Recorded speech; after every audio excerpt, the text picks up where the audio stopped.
Hi everybody, Kate Haley here, photographer and photo educator based in the Pacific Northwest. I hope you're all having a great day.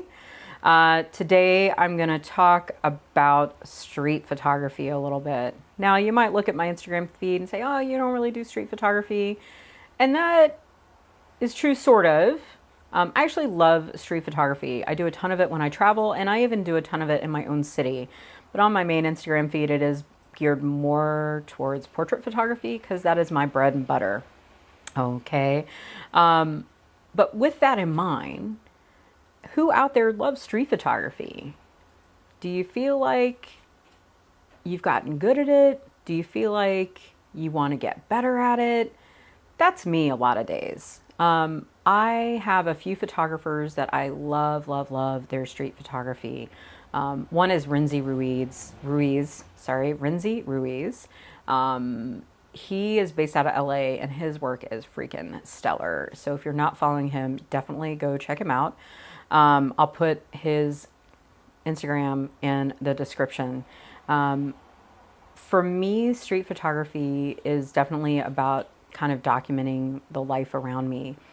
And sometimes it can be super compelling, and sometimes it maybe is a little more not as compelling, I guess is the right word. In that sometimes, some street scenes can be kind of boring, but I look at topics like street photography as really, we're documenting the history of the place that we are in. And, that moment won't happen again, whatever the moment is. Sometimes we have street scenes that are very filled with negative space and maybe one or two people. And then sometimes we have street scenes that are just filled with droves of people. And having that diversity can be very interesting, of course. For me, street photography is also that I tie that into travel a lot. If I'm in London or if I go to New York, like I'm all about taking time in those cities to explore and capture moments of time on the streets in those cities. I, of course, do a fair bit of that here in Seattle, but I definitely love when I travel, is definitely like one of my go-to things. I love to experiment, and if you watched my previous video on intentional camera movement, I'll talk about this, but I'm going to talk about it again here because one of the things that I do love to do in street images is have a little sense of movement. In the world of video, we're creating videos more and more, but as a still photographer, which is kind of my heart and soul, having a sense of movement in a still image is a little bit more of a challenge, right? So this is where I think about playing with a slower shutter speed to have a sense of movement in the scene. That sense of movement could be a person walking through the scene, like this one photo that I love that I got in Paris a few years back. So those are things that I think about. Slightly slower shutter speed, handheld, capturing kind of that hustle and bustle of a scene. The other thing that we want to consider too is even doing slightly slower shutter speeds, like thinking about like a 1 second exposure for a street scene. That too can be kind of interesting. If you have a lot of cars in the scene and people moving, the cars will blur in kind of an interesting way. One of my favorite shots that I got in New York a number of years ago, I shot on my phone. It was an iPhone 6S or 6 Plus S or something, so quite a few years ago.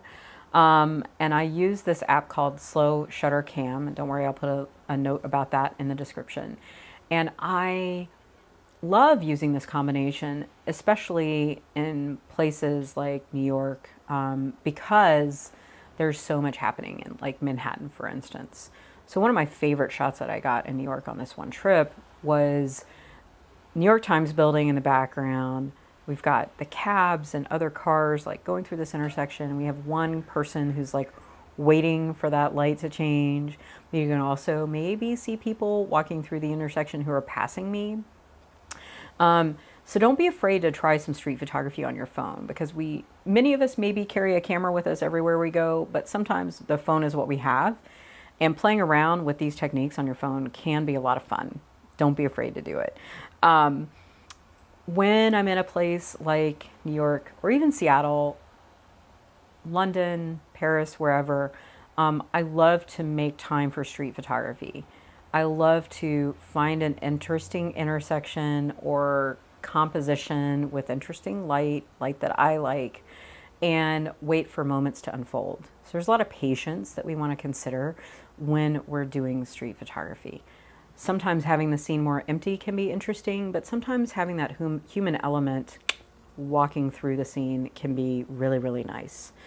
All right, so there's a couple of things to maybe get you thinking about trying it a little bit differently as well. Add some motion, add a little movement to your scene. I will do this handheld because street photography is not a genre that lends itself to needing a tripod. So if you have something like X100V from Fujifilm or whatever camera you have, this is definitely my go-to street photography camera. But having something like this, it's small, compact. It doesn't have image stabilization built into this particular body, but if I play around with shutter speeds that are at like 15th or a 30th of a second, I can still kind of stabilize the camera enough so that you can see the scene, have that little bit of blur, and it works out really, really well. All right.